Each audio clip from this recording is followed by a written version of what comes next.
LLC COO Eva Ados. And Eva, first of all, this is so impressive. I mean, first, you have to have so much confidence in your work to do something like this. Walk us through it. Okay, so high level. There's a major up there. Okay. There's a major issue in the market right now.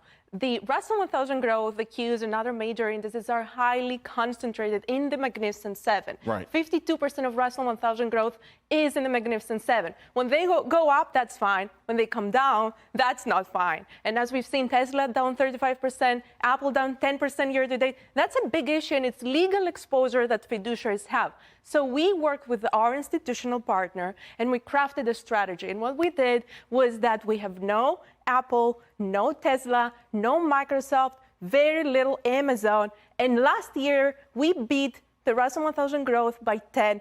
Without those names. Without those names. That's amazing. So I think fiduciaries have to start coming up with innovative, creative solutions to deal with this issue. So first quarter, you've already said AI is maxed out, valuations are stretched, people should be taking profits, and then looking to shift into the second quarter strategy, which is you're looking at profitability is important to you. Exactly. So now we've seen that rates are coming up.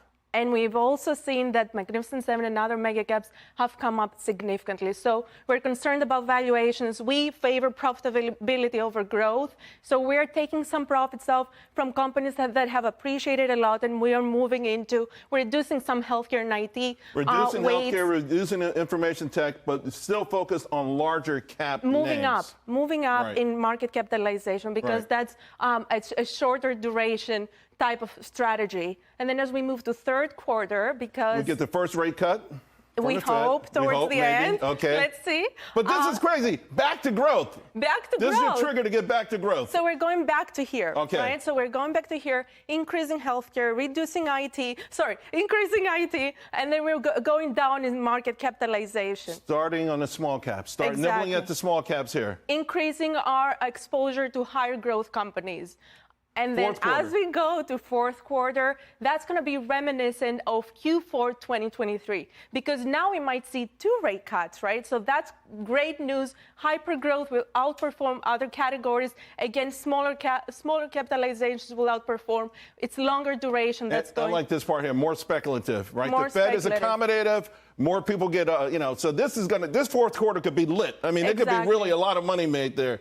All right, so let's talk more specifically. Let's grind it down here, because some of the long ideas you do have technology in here, but they're not the Magnificent Seven. Okay, so these are not the Magnificent Seven. This time, I'm not speaking about NVIDIA or SMCI. I'm speaking of app-loving. Right. We're loving app-loving. This is beloved among developers. It helps them connect with their crowd. And so this is a company that's taking away market share from very famous other competitors, such as Unity Software, which is one of the biggest weights of very well-known disruptive funds that we all know about. So they are doing great, 400% up last year. Unity Software only -5% last year. So this is a major winner in this category. We love it. Shockwave. I'm so frustrated to tell you, we took profits on it like 2 weeks ago. I'm going to have to relook at it. By the way, you remember McLovin? Never mind. I'm off the subject. Go ahead.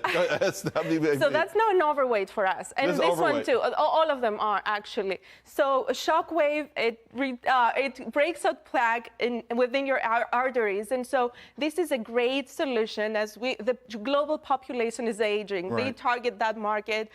They grew revenues by 70 times in the last 5 years. Revenue growth last year was 50%. Margins are amazing. Competition is losing money, actually. That's another overweight for us. And Oracle is back. And Oracle is back, and the reason was we go back to Q2 strategy. What we're favoring here is highly profitable companies. They have 11 billion in profits. On a valuation basis, they're 30% better than their peers in enterprise value to revenue. And so it was always been a cash flow player, and will continue to be. And as you see, year to date, they're third after NVIDIA and Meta. So there are more investors that are shifting from Magnificent Seven into Oracle. Great stuff. Great. Nice all to around. see you. Great stuff. I love it.